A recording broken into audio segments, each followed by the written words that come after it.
Welcome to Not Milk Never Milk. Subscribe if you're lactose intolerant. In this video, I will explain how to file your taxes using Sprintax, which is the specialized and often the only way for non-resident aliens to accurately prepare their United States tax returns. Sprintax is specifically designed to simplify the complex process for international students, scholars, and other non-residents. It ensures you meet all federal and state tax obligations, guiding you through every step to make your tax filing straightforward and correct. Before you begin filing with Sprintax, it is crucial to gather all your essential documents. You will need your passport, visa, and records of your entry and exit dates to the United States.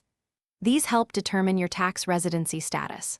Also, prepare any income statements like Form W-2 or Form 1042-S, along with details of scholarships or grants received. Having your Social Security number, or ITIN, readily available will also streamline the process significantly.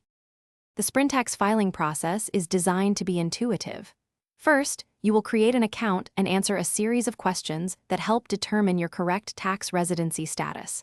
Next, you will accurately input all your income details from various sources, along with any applicable deductions or credits.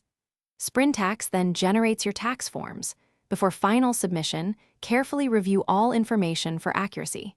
Once satisfied, you can electronically submit your federal and state returns. After successfully submitting your tax return through Sprintax, you will receive a confirmation. It is highly recommended to keep digital or physical copies of all your submitted forms and supporting documents for at least 3 years. Should you have any questions or encounter issues after filing, Sprintax provides dedicated customer support. Their team can assist you with inquiries about your return or the filing process, ensuring peace of mind. Thanks for watching. If this was helpful, leave a like and consider subscribing. See you next time.